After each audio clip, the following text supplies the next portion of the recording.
आज सुबह मुझे लगता है परमेश्वर हमको बुला रहा है कि हम अपने आप को तैयार करें कि हम इस महान आज्ञा को अपने जीवन के द्वारा कैसे पूरा कर सकते हैं, कैसे पूर्ण कर सकते हैं। महान आज्ञा को महान पूर्णता बनाना वो कैसे संभव हो सकता है? ये तभी संभव होगा कलीसिया जब हम लोग तैयार हैं, जब हम लोग समझ चुके हैं कि परमेश्वर की महान आज्ञा क्या है। महान आज्ञा कलीसिया का एक रोल है। It is a role of a church, it is church role, church responsibility and church right. ये कलीसिया का एक जिम्मेदारी है, कर्तव्य है महान आज्ञा को समझना। दूसरी बात, ये हमारे लिए एक भूमिका है जो हमें निभानी है, एक भूमिका है हमारे जीवन में एक विश्वासी होकर। और तीसरी बात, ये हमारा अधिकार है कि हम अपने जीवन में कलीसियाई रूप से ये समझ लें, एक व्यक्तिगत विश्वासी परमेश्वर का होकर ये समझ लें कि परमेश्वर ने जो हमें महान आज्ञा मत्ती रचित सुसमाचार के 28वें अध्याय के 19-20 पद में जो दी है, वो परमेश्वर ने हमको इसीलिए दी है कि हम ये समझ जाएं कि परमेश्वर ने हमको एक जिम्मेदारी दी है, एक किरदार है जो हमें निभाना है, और एक अधिकार है जो परमेश्वर ने हमें दिया है।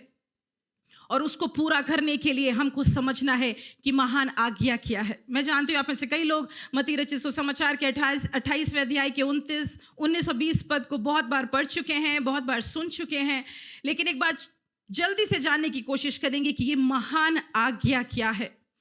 कृपया करके ना भूलें कि हमारा शीर्षक और जिसके बारे में हम अध्ययन पिछले दिनों में कर रहे हैं वो ये है कि प्रभु यीशु मसीह जल्द आने वाले हैं। यीशु मसीह का दूसरा आगमन, और उस दूसरे आगमन का पूरा होना तब होगा जब हम अपने जीवन में ये समझ जाएंगे कि महान आज्ञा क्या है। जब महान आज्ञा पूरी होगी तब प्रभु यीशु मसीह का संसार में आना हो जाएगा। आमीन, आमीन। क्या हम इस बात को समझ रहे हैं आज सुबह कि हमारे एक विश्वासी के जीवन में महान आज्ञा जो परमेश्वर ने, जो यीशु मसीह ने अपने चेलों को दी थी, वो कितनी ज़रूरी है। महान आज्ञा को हम जल्दी से पढ़ लेते हैं जो प्रभु यीशु मसीह ने दी थी। वो 19-20 पद में यहाँ पर इसलिए ऐसा लिखा है, इसलिए तुम जाओ, सब जातियों के लोगों को चेला बनाओ और उन्हें पिता और पुत्र और पवित्र आत्मा के नाम से बपतिस्मा दो, और उन्हें सब बातें जो मैंने तुम्हें आज्ञा दी है मानना सिखाओ, और देखो मैं जगत के अंत तक सदा तुम्हारे साथ हूँ। आज सुबह परमेश्वर एक प्रतिज्ञा दे रहा है, एक आज्ञा के साथ एक प्रतिज्ञा हमें दे रहा है। प्रभु यीशु मसीह उस पहाड़ पर थे, गलील के पहाड़ पर थे, और उनका पुनरुत्थान हो चुका था, और उसके बाद वो स्वर्ग की ओर जा रहे थे। और उससे पहले उन्हें अपने मन के अंदर महसूस हुआ कि उनको ये बताना अपने चेलों को बहुत ज़रूरी है कि जब वो इस संसार में अब उनके साथ नहीं रहेंगे तो उनके पास एक जिम्मेदारी है। जैसे मैंने बोला, कलीसिया के ऊपर एक जिम्मेदारी है, किरदार है जो हमें निभाना है। और प्रभु यीशु मसीह को ऐसा महसूस हुआ कि मुझको इन चेलों को आगाह करना है, मुझे इन्हें बताना है कि इनके ऊपर एक जिम्मेदारी है जो इन्हें पूरी करनी है, और इसलिए इनको चेला बनाना है, इसलिए इनको इनके पास जाना है, इसलिए इनको शिक्षा देनी है, इसलिए इन चेलों को जाकर लोगों को बपतिस्मा देना है। हम में से कितने लोग कई बार ऐसे सोचते हैं ना कि ये सिर्फ पास्टर की जिम्मेदारी होती है, ये सिर्फ जिनको ऑर्डेन किया जाता है ये उनकी जिम्मेदारी होती है। लेकिन आज सुबह मैं आपका एक विचारधारा बदलना चाहती हूँ। आज सुबह कलीसियाई रूप से, अपनी कलीसिया के लिए नहीं लेकिन सभी के लोगों से जो विश्वासी है उनसे बात करना चाहती हूँ कि प्रभु यीशु मसीह हम लोगों से क्या कहना चाहते हैं।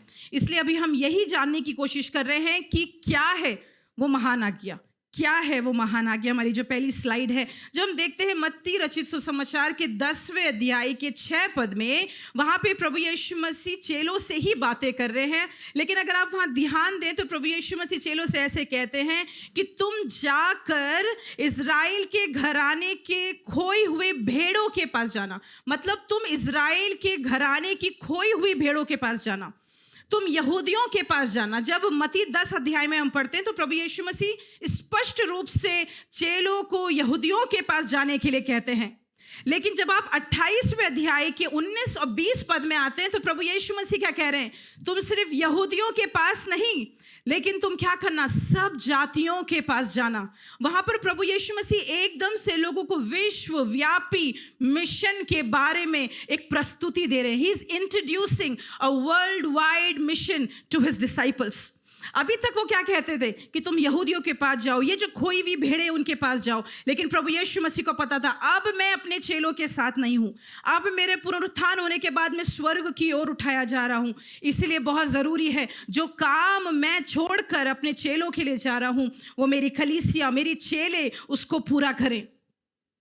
अगर आप देखेंगे तो उत्पत्ति की पुस्तक उसके पहले अध्याय के 28वें पद में अगर आप देखें तो आदम और हवा को परमेश्वर आशीष दे रहा है और उनसे कह रहा है तुम फूलो फलो और पृथ्वी पर भर जाओ। वहां परमेश्वर आदम और हवा को एक बात कह रहा है कि तुम भर जाओ, तुम फैल जाओ। और उसके बाद वो आशीष अब्राहिम और सारा के पास आती है कि तुम क्या करो, तेरी संतान जो है वो धूल के समान होगी और तारों के समान होगी। और वो बढ़ोतरी के बारे में परमेश्वर वहाँ जो है उन लोगों से बात कर रहे हैं। लेकिन परमेश्वर का वो जो दर्शन था वो वहाँ ख़त्म नहीं हुआ। वो दर्शन उसका पुत्र प्रभु यीशु मसीह अपने साथ लेकर नए नियम में कह रहा है तुम जाओ, सारी जातियों के बीच में जाओ और तुम इनको भी चेला बनाओ। मतलब वो ये कह रहा है कि तुम्हारा जो कार्य है वो तुम तक सीमित नहीं है, तुम्हारे परिवार तक सीमित नहीं है, तुम्हारी कलीसिया तक सीमित नहीं है, लेकिन तुम जाओ और जाति जाति के लोगों को मेरे नाम से चेला बनाओ। और ये परमेश्वर का कार्य था कि वो चाहता था कि उसके पुनरुत्थान के बाद उसके चेले प्रभु यीशु मसीह के सुसमाचार को लोगों तक पहुंचा सके। तो एक डायरेक्ट कमांड है। क्या कमांड है डायरेक्ट? तुम चेला बनाओ, तुम चेला बनाओ। आज सुबह क्या हम समझते हैं चेला कौन होता है? चेला वो होता है जो प्रभु यीशु मसीह पर विश्वास करता है। वो ये जानता है कि प्रभु यीशु मसीह इस संसार में आए, उन्होंने अपना जीवन मानव जाति के लिए दिया, वो मेरे लिए क्रूस पर मरे, वो तीसरे दिन बाद जी उठे, वो आज मेरे लिए जीवित है और मेरे साथ रहते हैं। अगर एक विश्वासी ये समझ जाता है तो वो प्रभु यीशु मसीह का अनुयायी बन जाता है, उसके पीछे चलने वाला बन जाता है। उसी को बोलते हैं चेला होना। तो इसीलिए एक डायरेक्ट कमांड है जो प्रभु दे रहा है। वो कमांड ये है कि तुम जाकर चेला बनाओ। और उसके बाद ये 3 एक कार्य हैं जो हमें करना है। क्या करना है? कि हमको जाना है, ये कार्य है। दूसरा, हमें बपतिस्मा देना है, ये एक कार्य है। और तीसरा, हमें उन्हें शिक्षा देनी है, ये एक कार्य है। ये किसको करना है? आज सुबह हमें ये समझने की कोशिश करनी है, ये किसको करना है। प्रभु यीशु मसीह ने आज्ञा, ये हमारी सेकंड स्लाइड है, ये किसको, कौन है प्रभु यीशु मसीह? किसको भेज रहे हैं? प्रभु यीशु मसीह उनको भेज रहे हैं जो उसके चेले। इसलिए यहाँ लिखा है उसने अपने चेलों से बातें करी। वो अपने चेलों से ऐसे बात कर रहा था। कई बार हम अपनी बुलाहट नहीं समझते। आज सुबह इसलिए मैंने आपसे बोला, क्या हम समझते हैं हम प्रभु यीशु मसीह के लिए क्या हैं? और या हम ये समझते हैं कि बस मैं प्रभु यीशु मसीह को जान चुका हूँ, मैं उसकी आराधना संडे कर लेता हूँ और मैं उसके लिए कुछ कुछ कार्यों को कर रहा हूँ, बस मेरे लिए वो काफ़ी है। लेकिन अगर हम ये जानते हैं कि प्रभु यीशु मसीह उन चेलों से वैसी बात करता है जैसे हम उस प्रभु यीशु मसीह के चेले हैं, तो हम अपने कर्तव्य को और जिम्मेदारी को समझेंगे। और वहाँ प्रभु यीशु मसीह विश्वासियों से बात कर रहा है। कौन है वो विश्वासी जो प्रभु यीशु मसीह की पवित्र आत्मा की सामर्थ को अपने जीवन में अनुभव करते हैं? मेरे भाइयों बहनों, हम प्रभु यीशु मसीह की महान आज्ञा बिना पवित्र आत्मा के नहीं कर सकते पूरा।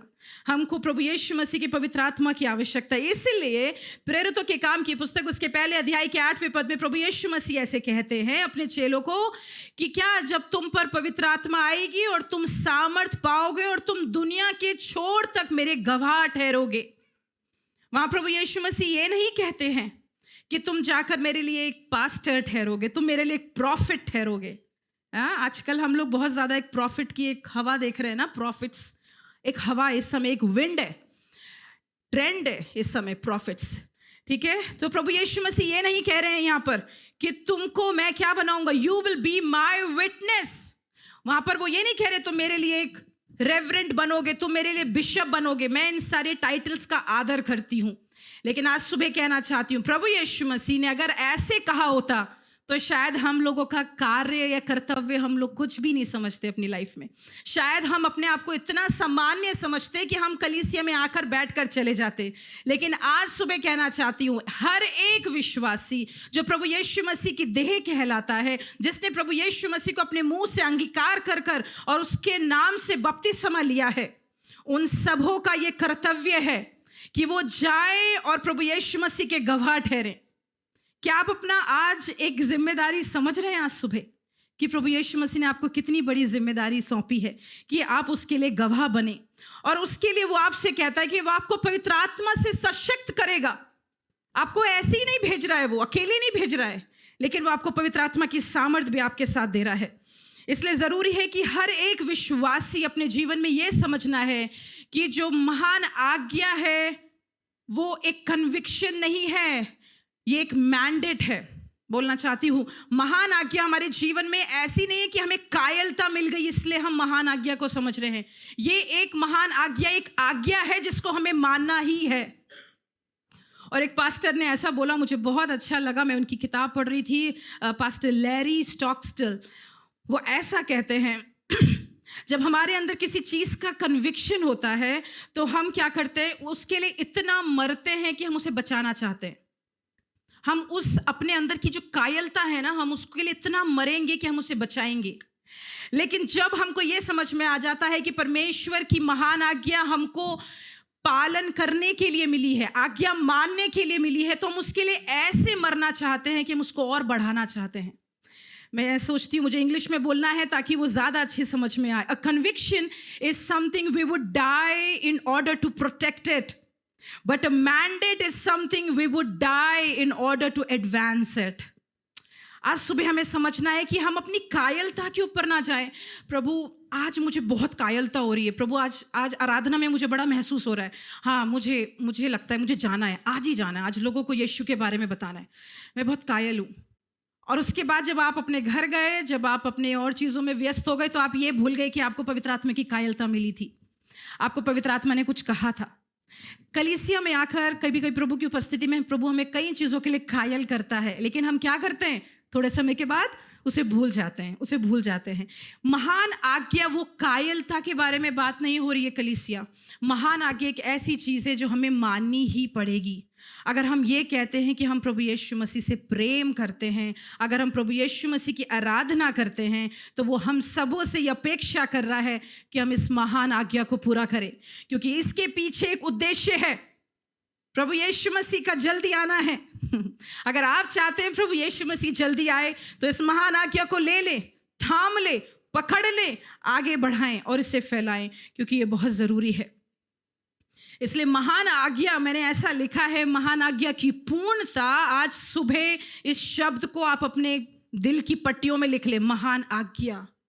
मैं पिछले एक हफ्ते से इसको अपने मन में लेकर घूम रही हूँ, चल रही हूँ, सुन रही हूँ और समझने की कोशिश कर रही हूँ।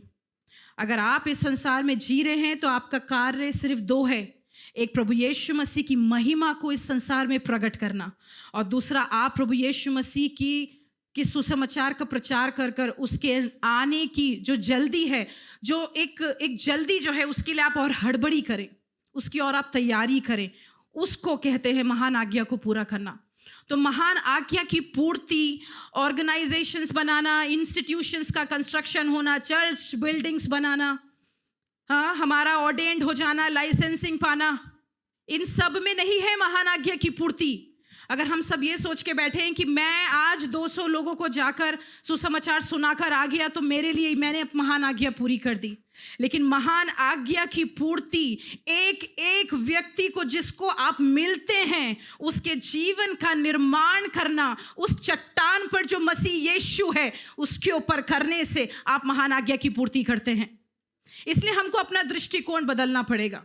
संसार में जो लोग सोच रहे हैं, सेवकाइयाँ कर रहे हैं, हम महान आज्ञा पूरी कर रहे हैं, हम महान आज्ञा पूरी करें, बहुत अच्छी बात है आप लोग कर रहे हैं, लेकिन महान आज्ञा वो भी पूरी कर सकता है जिसको ये सब करने को अवसर नहीं मिलता, जो एक इंस्टीट्यूशन नहीं बना रहा है, जो एक ऑर्गेनाइजेशन का मालिक नहीं है, जो एक पास्टर नहीं है कलीसिया का, जो एक लीडर नहीं है एक ऑर्गेनाइजेशन का। उसको भी परमेश्वर ने अधिकार दिया है कि वो एक एक प्राणों को बचाए जो आपके आसपास घूमते हैं, ताकि आप उन लोगों को परिवर्तित करें और प्रभु यीशु मसीह के पास लेकर आएं। तो इसलिए हम लोगों को ये समझना है, ये जिम्मेदारी सिर्फ बाइबल कॉलेज की नहीं है, ये जिम्मेदारी सिर्फ कलीसिया के अंदर के लिए नहीं है, लेकिन हर एक विश्वासी जिसने प्रभु यीशु मसीह को अपना जीवन दिया है, बपतिस्मा लिया है और अपने मुंह से अंगीकार करता है प्रभु यीशु मसीह ही प्रभु है, उसको प्रभु यीशु मसीह कहते हैं कि तुम जाओ और चेला बनाओ। कितना बड़ा प्रभु यीशु मसीह ने हमको अवसर दिया ना, कितना बड़ा सौभाग्य दिया है ना। कभी कभी हम अपने आप को इतना सीमित करके बैठ जाते हैं, नहीं पास्टर ही आएंगे, वो ही करेंगे इसको, हाँ मैंने इसको बताया तो है, लेकिन अब पास्टर आएंगे, वही इसके साथ बातें करेंगे, वही काउंसलिंग करेंगे इसकी, वही प्रार्थना करेंगे आके, इसको वही छुएंगे तभी प्रभु यीशु मसीह काम करेगा। हाँ, प्रभु ने अपने दासों को अलग किया है, उनको नियुक्त किया है, ये बात सच है, वो अभिषेकित हैं, उन्होंने दुगना अभिषेक प्राप्त किया है। लेकिन मैं बताना चाहती हूँ, आप लोग जो विश्वासी हैं, प्रभु यीशु मसीह के पीछे चलते हैं, ये बहुत ज़रूरी है कि हम लोग अपने आप के अंदर ये समझ जाएं और इसको एक सौभाग्य मानकर इस संसार में अपना जीवन व्यतीत करें, क्योंकि समय बहुत थोड़ा है। पास्टर आमिर ने हमें बताया क्या वो चिन्ह है प्रभु यीशु मसीह के आने का।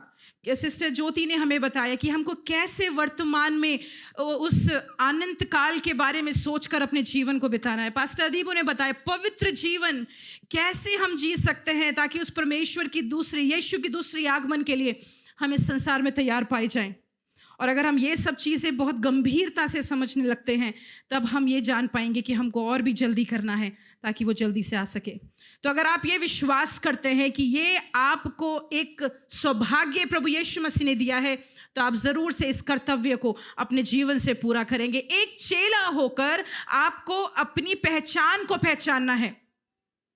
आप ये समझ जाइए कि आपकी चेला होने की एक आइडेंटिटी है। ये कोई ऐसी खोई हुई लॉस्ट आइडेंटिटी नहीं है कि मैं तो बस चेला ही हूं। चेला होना सबसे एक मुख्य आज्ञा, एक पदवी है जो प्रभु यीशु मसीह दे रहे हैं। क्योंकि जब वो स्वर्ग में उठाए जा रहे हैं, वो अपने चेलों से कह रहे हैं तुम जाकर चेला बनाओ। तो मैं एक बात यहां सोच रही थी, प्रभु यीशु मसीह ने ऐसे क्यों बोला कि तुम जाकर चेला ही बनाओ? क्यों नहीं बोला कि तुम जाकर पास्टर बनाओ, तुम जाकर प्रॉफिट्स बनाओ, तुम जाकर और काम करो? क्यों प्रभु यीशु मसीह अपने चेलों से बोले तुम चेला बनाओ? बताऊं क्यों ऐसा बोला? जो प्रभु यीशु मसीह ने मुझे प्रकाशन दिया, क्योंकि वो चेले प्रभु यीशु मसीह के साथ रह के इतने निपुण हो गए थे कि प्रभु यीशु मसीह कहा तुम जाकर अब इन्हें चेला बनाओ। मतलब आप जिस चीज में एक्सपर्ट होते हैं, आप उस चीज को दूसरे को और अच्छे से सिखा सकते हैं। एक चेला कौन होता है? वो होता है जो प्रभु यीशु मसीह के पीछे पीछे चलता है। जैसे यीशु करेगा वैसे ही आप करेंगे। पौलुस कहता है क्या करो? तुम मेरा अनुसरण करो जैसे मैं मसीह का अनुसरण करता है। इमिटेटर बन जाओ, खुद से कुछ मत करना वही करना जो प्रभु यीशु मसीह कराएगा। इसे कहते हैं चेला होना। अपनी क्षमता, अपनी ताकत से कुछ मत करना, अपने पैसे के बल पर कुछ मत करना, अपनी प्रेस्टीज और जो तुम पोजीशंस होल्ड करते हो उसके बल पे कुछ मत करना। कुछ मदद नहीं करेगा, कोई सामर्थ्य नहीं आएगी। लेकिन जो मैं तुम्हें आज्ञा देता हूं और जो मैंने किया है, तुम अगर वैसे करोगे मेरे चेले होकर, तुम प्रभावशाली होंगे। तुम जहां जहां जो करोगे परमेश्वर तुम्हारे द्वारा कार्य करेगा।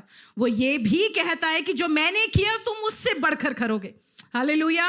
आज सुबह प्रभु यीशु मसीह हमें प्रतिज्ञा देता है। इसलिए मैं सोच रही थी, एक जो पायलट होता है, अगर उस पायलट को जाकर बोला जाए कि तू कुम्हार के पास बैठ जा, तो वो पायलट को कुछ समझ नहीं आएगा कि मैं इस कुम्हार के पास जाकर, एक पोटर के पास जाकर क्या करूं। लेकिन आप एक साधारण व्यक्ति को एक पोटर के पास बिठा दो तो वो क्या करेगा? उस व्यक्ति को क्या सिखाएगा? पायलट होना सिखाएगा कि कुम्हार बनना सिखाएगा? कुम्हार बनना सिखाएगा। अगर आप एक पायलट के पास बैठ जाओ, आप कुछ नहीं जानते, आप उसके पास 1 घंटा बैठ जाओ, उसने जरूर से आपको कुछ ना कुछ समझा देना है। वैसे ही हमारे जो पास्टर्स है, वर्शिप पास्टर है, अदीबो पास्टर है, क्या करेंगे? अगर आप उनके साथ थोड़ी देर म्यूजिक के लिए बैठ जाए, आपने जरूर कुछ ना कुछ तो सीख ही जाना है। गाना वाना तो सीख ही जाना है आप लोगों ने। कैसे? क्योंकि वो उस चीज में निपुण किए गए हैं। वैसी ही है, are we qualified, are we experts being a disciple? क्या हम प्रभु यीशु मसीह के एक निपुण चेले हैं? निपुण, जहां पर हम बुद्धि से, प्राण से, आत्मा से, अपने शरीर में हम पूरी रीति से अपनी जहन में ये समझ चुके हैं, I am being qualified, I am been called, मुझे प्रभु यीशु मसीह ने बुलाया है, मुझे उसके लिए अलग किया है, मैं निपुण किया गया हूँ, ये मेरी पहचान है। अगर आप ये समझ जाएंगे, आप दूसरे व्यक्ति को वही बनाओगे, आप दूसरे व्यक्ति को वही सिखाओगे। ऐसे ही तो होता है ना। अगर आप डॉक्टर के पास जाएंगे तो डॉक्टर भी अपनी बातें आपको बताएगा, वो नहीं बताएगा थियोलॉजी के बारे में, नहीं बताएगा वो आपको वो और चीज़ों के बारे में, क्योंकि वो उस चीज़ को जानता ही नहीं है। वैसे ही प्रभु यीशु मसीह, क्योंकि वो परमेश्वर अपने पिता का अनुसरण करता था, वैसे ही जब चेले प्रभु यीशु मसीह का अनुसरण करने लग गए, अब प्रभु यीशु मसीह कह रहे तुम अब दूसरों को सिखाओ कि कैसे चेला बनना है, कैसे एक सच्चा परमेश्वर के पीछे चलने वाला बनना है। जब हम प्रभु यीशु मसीह की महान आज्ञा की सत्य और सच्चाइयों को समझ जाते हैं, जब हम अपनी पहचान समझ जाते हैं, तब हम प्रभु यीशु मसीह के अच्छे प्रेरित बन जाते हैं, हम अच्छे भविष्यद्वक्ता बन जाते हैं, हम एक अच्छे सुसमाचार प्रचारक बन जाते हैं, हम एक अच्छे पास्टर और एक अच्छे टीचर बन जाते हैं, क्योंकि बाइबल इन सेवकाइयों को प्रमाणित करती है। ये 5 फोल्ड मिनिस्ट्रीज को प्रभु यीशु मसीह की सेवकाइयाँ जो है प्रभु यीशु मसीह का वचन प्रमाणित करता है। लेकिन उसके लिए बहुत ज़रूरी है कि हमको ये समझना है कि उससे पहले, ये सारी पदवियों से पहले प्रभु यीशु मसीह ने हमें चेला बनाया। क्यों, क्या ज़रूरी है, क्यों हमारे लिए ज़रूरी है कि हम इस परमेश्वर की महान आज्ञा को पूरा करें। और ये आज हमारे इस अध्ययन का सबसे मुख्य एक पद है जो आपके सामने पढ़ना चाहती हूँ। मत्ती रचित सुसमाचार उसके 24वें अध्याय के 14 पद में, वहाँ पर ऐसा लिखा है, और राज्य का ये सुसमाचार सारे जगत में प्रचार किया जाएगा कि सब जातियों पर गवाही हो, तब अंत आ जाएगा। आमीन। हम इस अंत का वेट कर रहे हैं, हम प्रभु यीशु मसीह के दूसरे आगमन का इंतजार कर रहे हैं। लेकिन उस दूसरे प्रभु यीशु मसीह का दूसरा आगमन को पूरा होने के लिए प्रभु यीशु मसीह कह रहे हैं, जब राज्य का यह सुसमाचार सारे जगत में प्रचार किया जाएगा। अब ये हमारे ऊपर है कि हम कितनी जल्दी चाहते हैं कि प्रभु यीशु मसीह संसार में आ जाएं। हम जितना जल्दी चाहते हैं कि वो संसार में आए, उतना ही जल्दी हमको उसके राज्य का सुसमाचार को फैलाना है। और ये कैसे होगा? जब हम सब व्यक्तिगत रूप से अपने जीवनों में ये एक प्रण लेंगे कि हम सब उसके लिए कार्य करेंगे। समझ रहे हैं? ये सिर्फ पास्टरल टीम कार्य नहीं करेगी, लेकिन मैं भी कार्य करूंगा। ये पर्सनल आपके अंदर एक बुलाहट होनी है। जब आप अपनी जिम्मेदारी को समझ लेंगे, आप एकदम से समझ जाएंगे कि मुझको प्रभु यीशु मसीह को जल्दी इस संसार में आते देखना है, और उसके लिए मुझे जल्दी से सुसमाचार प्रभु यीशु मसीह का सुनाना है। यहाँ पे देखिए 43 और 44 वर्स उसी का भजन संहिता मत्ती का 24वें अध्याय में यह लिखा है, परंतु ये जान लो कि यदि घर का स्वामी जानता होता कि चोर किस पहर आएगा, तो जागता रहता और अपने घर की सेंध लगाने ना देता। इसलिए तुम भी तैयार रहो, क्योंकि जिस घड़ी के विषय में तुम सोचते भी नहीं हो, उसी घड़ी मनुष्य का पुत्र आ जाएगा। प्रभु यीशु मसीह का वचन हमें बता रहा है, जिस घड़ी हम सोच भी नहीं रहे हैं, उस घड़ी प्रभु यीशु मसीह आ जाएंगे। लेकिन कब आएंगे? जब हम उसके सुसमाचार के लिए तैयार हैं। इसका मतलब हम एक परीक्षा, एक परख है, एक सच्ची परख एक विश्वासी से प्रभु यीशु मसीह चाह रहा है कि हम क्या करें, अपने मनों को तैयार करें। दूसरे पत्रस के 3 अध्याय के 9 पद में लिखा है, क्यों है ये जरूरी कि हम महान आज्ञा लोगों तक पहुंचाएं? इसीलिए क्योंकि प्रभु यीशु मसीह ऐसे कहते हैं, प्रभु अपनी प्रतिज्ञा के विषय में देर नहीं करना चाहता, जैसे देर तुम लोग समझते हो, परंतु तुम्हारे विषय में धीरज धरता है। प्रभु यीशु मसीह हमारे विषय में धीरज धरते हैं और नहीं चाहते कि कोई भी नाश हो, परंतु सबों को मन फिराव का अवसर मिले। आज सुबह हमको ये समझना है, प्रभु यीशु मसीह का दूसरे आगमन के पूरे होने से पहले प्रभु यीशु मसीह हमको अवसर दे रहे हैं और नहीं चाहते कि कोई भी नाश हो, लेकिन सबों को मन फिराव का अवसर मिले। इसलिए यूहन्ना बपतिस्मा देने वाला अपने हर बातों में, अपने हर प्रचार में बस एक बात कहता था, मन फिराओ, क्योंकि स्वर्ग का राज्य निकट है। मैं सोचती थी क्यों वो बार बार ऐसे बोलता था। जब मैं छोटी थी और मैं पढ़ती थी, मैं सोचती थी क्यों मन फिराओ। मन फिराने का क्या मतलब है? जब तक हमारा मन नहीं फिरेगा, जब तक हम पारिवारिक रूप से हमारा मन नहीं फिरा होगा, अगर आप बचाए गए हैं लेकिन आपका परिवार बचाया नहीं गया है, मैं आपको बताना चाहती हूँ प्रभु यीशु मसीह के आने में थोड़ी देरी होगी।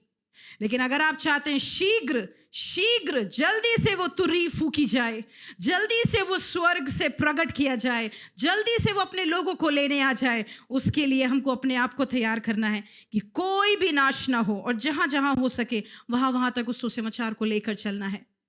इसलिए हमको ये जानना है कि हमारा ये जो इंतजार का समय है, this waiting period is not wasting period, pastor Jobin का कोट है। ये जो इंतजार करने का समय है, ये गंवाने का समय नहीं है, ये व्यर्थ बिताने का समय नहीं है। नहीं, मैंने तो उद्धार पा लिया, मेरा तो पूरा परिवार ने बपतिस्मा ले लिया, नहीं मैं तो बिल्कुल ठीक हूँ, मैंने पवित्र आत्मा पा ली, अब मैं अन्य भाषा में बोलती हूँ तो बस मेरे लिए काफ़ी, अब तो मैंने पवित्र आत्मा के दानों वरदानों को पा लिया, मेरे लिए काफ़ी है। नहीं, आपके लिए आपने पा लिया काफ़ी नहीं है। अब आपके परिवार के और लोगों तक जाइए। अगर आपके परिवार ने पा लिया तो अपने घराने के और लोगों के पास जाइए। अगर आपके घराने ने भी पवित्र आत्मा पा ली और उद्धार पा लिया तो अपने आस पड़ोस में लोगों के पास जाइए, जहां तक हो सकता है वहां तक जाइए शीघ्र, अगर हम चाहते हैं प्रभु यीशु मसीह संसार में आ जाए।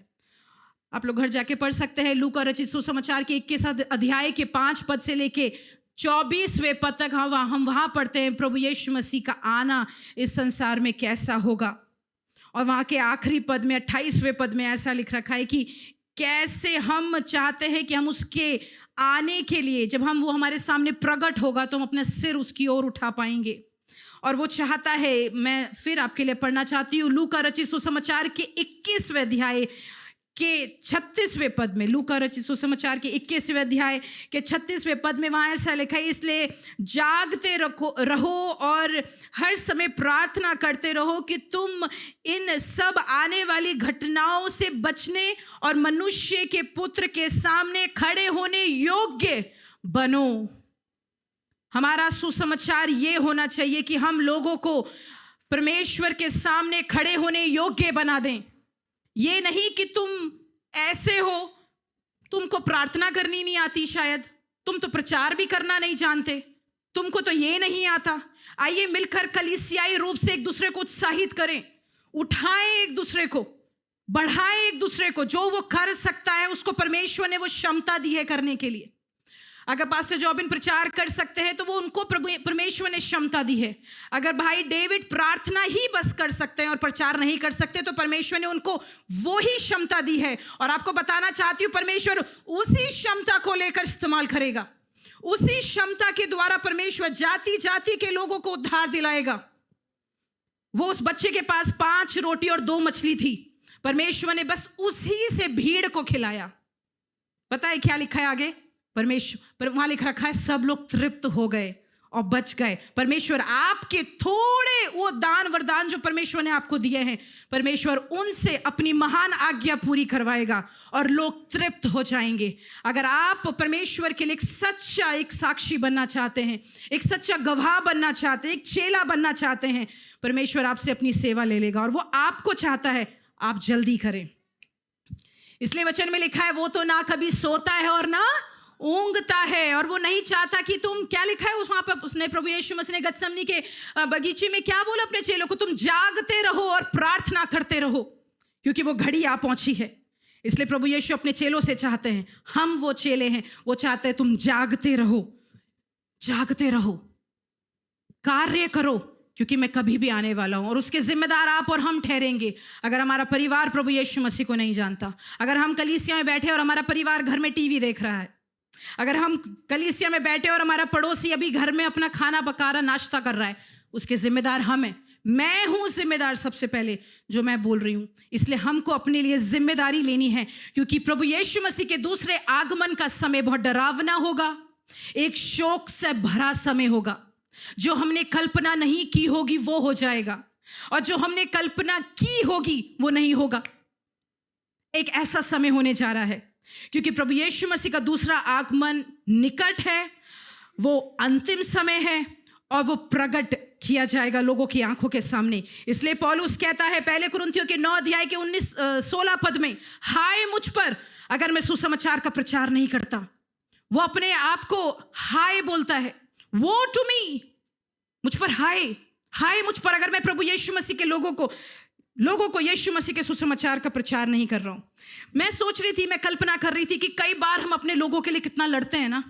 जब स्कूल में जाएं तो माँ बाप बच्चों के लिए लड़ने लगते हैं अगर स्कूल में कोई बात हो जाती है, या हम बाजार जाते हैं और हमारे अपनों के साथ कुछ हम लड़ने लगते हैं क्योंकि हम उनके हक के लिए लड़ने लगते हैं। कलीसिया, वो कितना दुख का समय होगा जब आप उठाए जा रहे होंगे, जब आपको प्रभु यीशु लेने आएगा और आपके अपने लोग यहाँ छूट जाएंगे। हम परमेश्वर से, प्रभु यीशु से लड़ नहीं पाएंगे उनके लिए। अगर हम चाहेंगे कि जैसे हम संसार के लोगों के कैसे बोला तूने मेरे बेटे को, कैसे तूने मेरी बेटी को कैसे बोला, कैसे कर दिया तूने, ये हम ऐसे जैसे अभी करते हैं ना इस संसार में, और लड़ झगड़ कर, हम कोर्ट केस कर ये कर हम अपनी जीत को हासिल करते हैं। बताना चाहती हूं, जब हमारे अपने प्रिय लोग इस संसार में छूट रहे होंगे, नरक की आग के लिए तैयार किए जाएंगे, आप प्रभु यीशु मसीह से लड़ नहीं पाओगे। इसलिए अच्छा है हम अभी से संभल लें, क्योंकि अगर हम संभल लिए तो हम दूसरों को संभाल पाएंगे। अगर हम संभल लिए, जागरूक हो गए, तो हम दूसरों को भी जागरूक कर पाएंगे। अगर हम अभिषेक से भरपूर होकर पवित्र आत्मा की प्रेरणा में जीवन बिताना शुरू कर देंगे, हमारा आसपास का माहौल बदलने लगेगा, लोग बदलने लगेंगे। आज सुबह कलीसिया इस जिम्मेदारी को अपने ऊपर ले लें, मुझको ये कार्य करना है, और आइए चुप ना बैठें। कहाँ जाना है हमको, किन लोगों के पास जाना है? अपने घर में जाना है, अपने पड़ोस में जाना है। मैं पास्टर जेम्स को, प्रभु के दास को धन्यवाद देती हूँ। उन्होंने मेरी सहायता करी, किन्हीं बातों को, किन्हीं विचारों को उन्होंने मेरे दिमाग में डाला, और मैं उनके लिए भी आभारी हूँ। आज सुबह जब मैं बोल रही हूँ तो मैं सडनली उनको स्मरण कर रही हूँ, क्योंकि वो हमेशा हमारे लिए एक आदर्श बने उनके प्रचार के द्वारा। तो ये सारी बातें हमको ये समझना है कि परमेश्वर हमें कहाँ भेज रहा है। हमें परमेश्वर हमारे अपने लोगों के पास, अपने निकट रहने वाले लोगों के पास। कितना दुख है ना कि हम जिस व्यक्ति के साथ घर में खाना खाते हैं, जिसके साथ हम बाजार जाते हैं, जिसके साथ हम सारे कार्यों में लगे रहते हैं, अपना घर चला रहे हैं, लेकिन उसके साथ हम प्रभु यीशु मसीह की आराधना में नहीं आते, उसके साथ हम परमेश्वर के कार्यों को नहीं कर रहे हैं।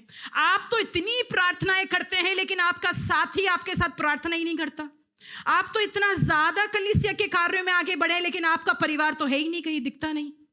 आज सुबह आइए चुनौती ले लें, प्रभु यीशु मसीह, मैं नहीं, सिर्फ मेरा पूरा परिवार, मेरा घराना, मेरा कुटुंब, मेरे पड़ोसी, मेरा समुदाय परमेश्वर का कार्य करेगा। इसलिए मरकुस रचित सुसमाचार के 16वें अध्याय के 15 और 16वां पद में वहां पर ऐसा लिख रहा है कि तुम जाओ और पूरे दुनिया की, जो वहां पर लिख रहा है सृष्टि को, और यूनानी जो शब्द सृष्टि है वो है कोस्मोस, और उसका मतलब है पूरे भूमंडल में, पूरा भूमंडल में सब लोगों को।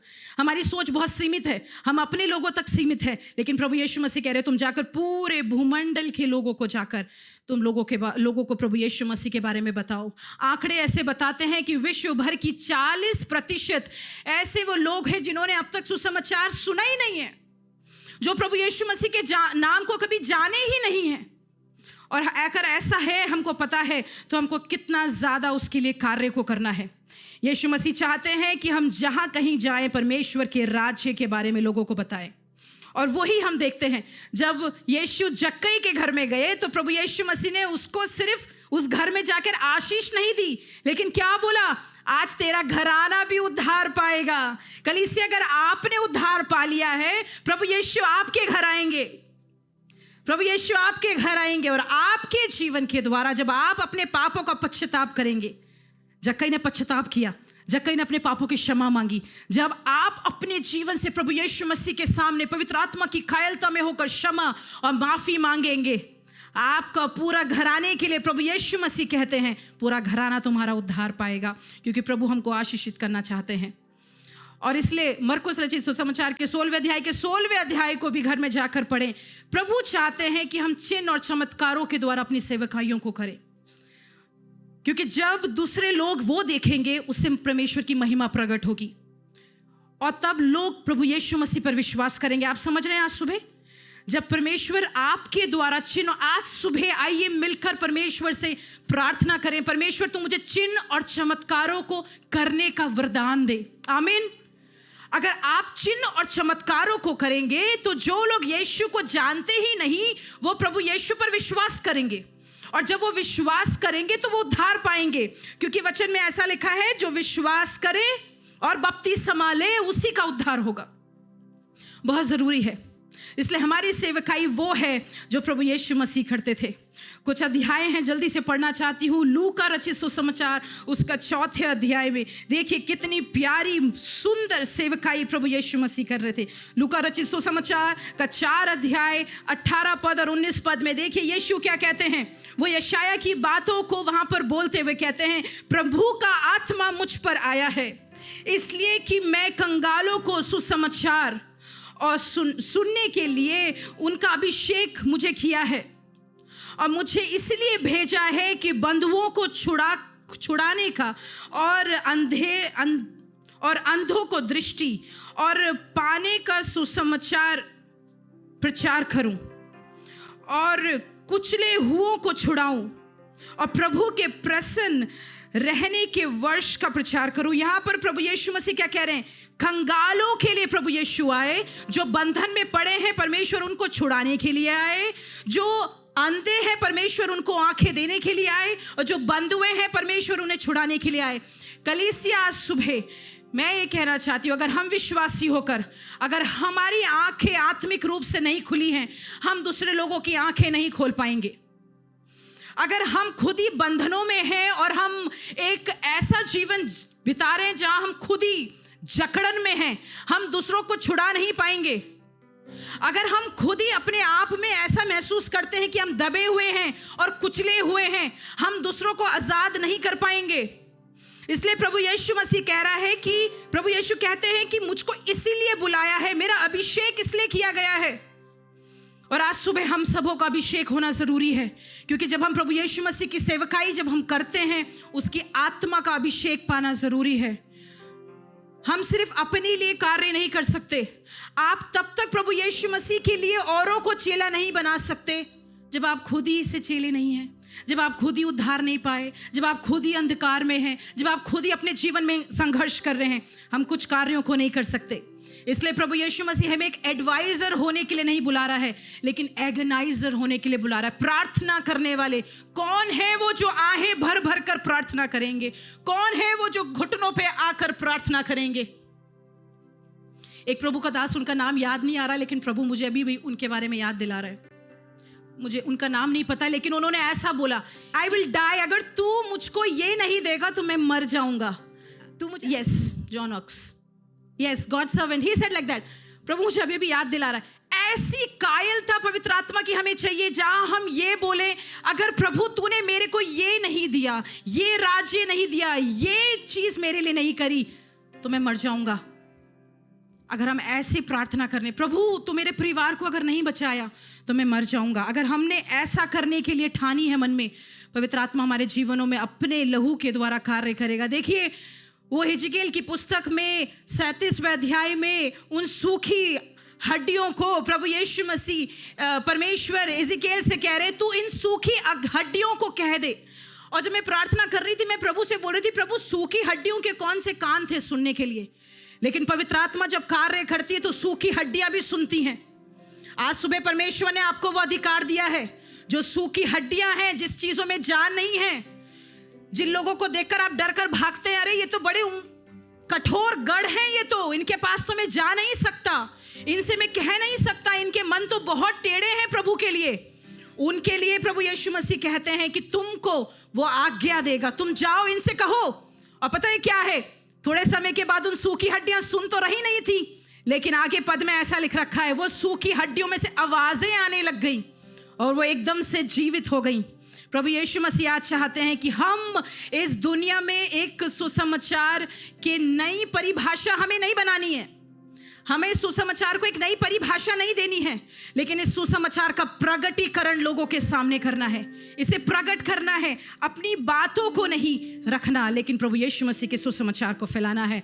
हमको जल्दी से करनी है, क्योंकि परमेश्वर का कार्य निकट है। हमारे सोशल मीडिया को आइए इस्तेमाल करें, परमेश्वर के द्वारा हमारे पास जो साधन है उन्हें इस्तेमाल करें। परमेश्वर ने हमको एक कठपुतली होने के लिए नहीं बुलाया है, लेकिन उसने हमको एक अपना वाद्य यंत्र, He has not made us puppets in His hand, He has made us His instruments। क्योंकि कठपुतलियाँ बोलती नहीं हैं, लेकिन जब इंस्ट्रूमेंट्स बोलते हैं तो वो हमारे अंदर कार्य करते हैं, वो हमारी भावनाओं को जगाते हैं, वो हमारे आंखों में आंसू देते हैं। इसलिए परमेश्वर ने आपको उसके हाथों में एक ऐसा औजार बनाया है, एक ऐसा वेपन बनाया है जिसको लेके प्रभु यीशु मसीह इस्तेमाल करना चाहता है। इसलिए हमको परमेश्वर का कार्य परमेश्वर के तरह से, परमेश्वर के समय में और परमेश्वर ही की सामर्थ से करना है। आइए अपने आप को शून्य करें उसके सामने, क्योंकि परमेश्वर की आत्मा प्रकट की जाएगी।